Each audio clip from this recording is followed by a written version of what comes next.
Apologies if I sound like a mid-2010s CSGO surfer commentary channel YouTuber right now, but my sinuses are going haywire right now, so apologize for the weird sounding voice that I have right now. With the release of episode 2 of the Disney Plus Marvel TV show Secret Invasion, there was an interesting yet tired and overdone conversation being had about some representation. Here's an article from IndieWire titled, "With Secret Invasion, Marvel Misses Yet Another Opportunity to Spotlight Queer Love in the MCU."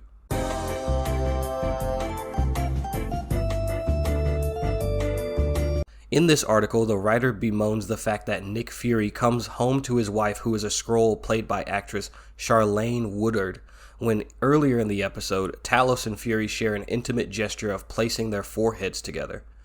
Foreheads being placed together is not necessarily a romantic gesture, being traced back to the practice of hongi from the Maori culture. I think that's how you pronounce that.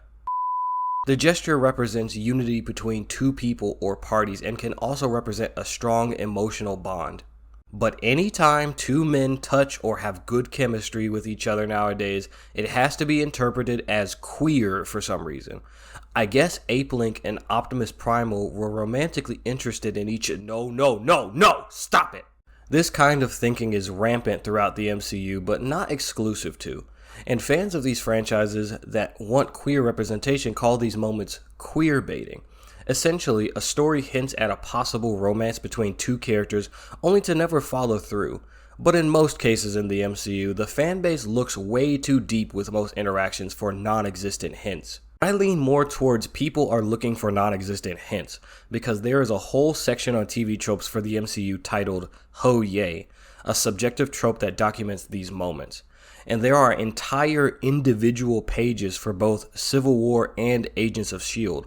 But when you look at these examples provided, especially for Civil War, you'll quickly realize that these are simple, regular interactions between people that are 100% normal, and that these fans are looking way too much into these moments. Like, for Christ's sake, they said that the way Sam Wilson smiled at Steve at the end of the movie when Steve was about to bust him out of the raft was, and I quote, less than heterosexual. Any sane person that goes outside and interacts with people would see it as a "I knew you'd come through" kind of smile. Now, I don't want to make this a video about intersectional politics or a video about a distaste for queer content, especially when you take into account my own sexuality, but I do want to briefly talk about the very strange and somewhat high-key disrespectful practices that take place with shipping. I would like to say that queer baiting is an argument that assumes bad faith of the writer, storyteller, director, actors, etc., etc., when in actuality, these are moments that most often happen by accident. I know from experience, one example that isn't queerbait and another that could be considered queerbait. In my second novel, my editor made notes about the fact that she assumed that Ozzy, one of my characters, had repressed feelings for another character named Melanie, the main character's love interest. I absolutely didn't see it that way, and it was fascinating to me that she read it as that. However, in my next novel, there are two female characters, Bria and Isabella, who have some dialogue that could be considered flirtatious, and that too was by accident, especially because one of those characters is a lesbian and the other is straight as a bone. I believe this phenomenon of queer baiting is a combination of those two factors, misreading from thirsty-ass fandoms and the creators unintentionally creating these moments that fuel the fires. Where this gets disrespectful is when fandoms decide to eschew the canonical information given by the creators. I get that there are pairings that disappoint fans and don't seem to feel right. Looking at you, Bruce and Natasha. But what I find rude is to throw out a character's sexuality when pushing for a ship. Pairings such as Steve/Bucky, Steve/Tony, Tony/Rhodey, Steve/Sam, and Bruce/Tony. There are even sick bastards that ship Thor/Loki. Most, if not all, of those pairings fly in the face of what is canonically established, especially in regards to Bruce, Steve, Thor, and Tony, as they all canonically are interested in women and there is no hard evidence to confirm even a hint of bisexuality. No, I don't want to hear about, oh, he sounded sad when he said Bucky was his friend, or he touched his arm so he has to have some interest. I hug my male friends. That does not mean I wish to fuck any of them. And I'm just gonna say it. Not every character has to be queer. You need to leave. This is actually one of my gripes with Has Been Hotel. Nearly every character is queer. So far, I think there's only one character confirmed to be straight. If nearly every character is queer, is it even special anymore? Also, the implications of having a show take place in literal, actual hell, and the majority of the cast is a bunch of queer people that's pretty interesting to say the least. Whenever you see these kinds of ships, do you ever notice something? These kinds of sexuality conversions never happen the other way. They do in Rule 34, but that community is just full of a bunch of people trying to bust nuts to Rainbow Dash and Pinkie Pie rubbing their, No, unacceptable. No, I mean people who are dead-ass shipping characters because they think it fits within the canon. You don't see queer characters being converted to straight characters. It's always straight characters being changed to queer.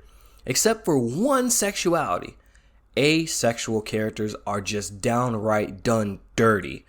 Alastor from Has Been Hotel has his asexuality constantly and consistently ignored in the fandom by horny teenagers that want to pair him with Angel because they had a few funny scenes together.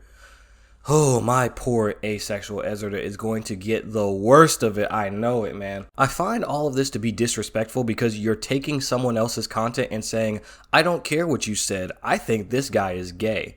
It's not criticism because there's no substance to it besides headcanon fulfillment.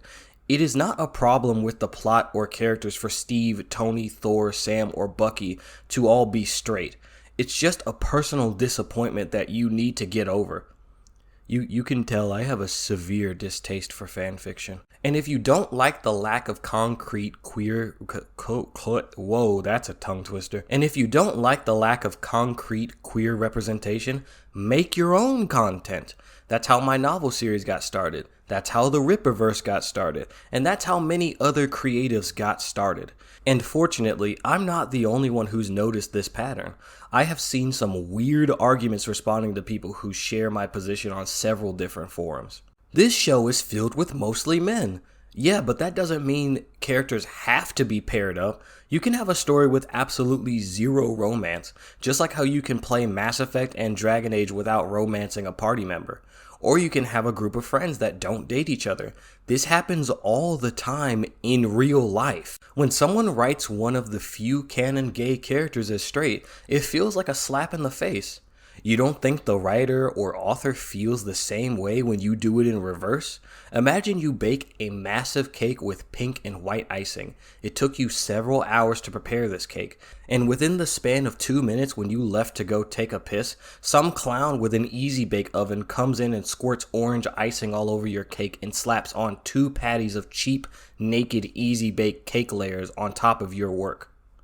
That is what revising an artist's work with little care for the established lore feels like. Some quick advice for you fanfiction writers out there before we close out this video. If you want to write good fanfiction, actually work within the confines of what has already been established. Follow the rules that the original work laid out. Don't just lazily throw out the rules because you don't like them, because the rules are what separate the amateurs from the professionals. Well, at least they used to. Thank you all for the continued support of a small content creator like me. I hope you enjoyed the video, and if you'd like to support me and check out a novel from an indie author, hit the link in the description and take a look at my sci-fi military series Blur Havoc, or check out the Patreon, Subscribestar, or affiliate links in the description. It would be much appreciated. Thank you all for watching, and I will see you next time.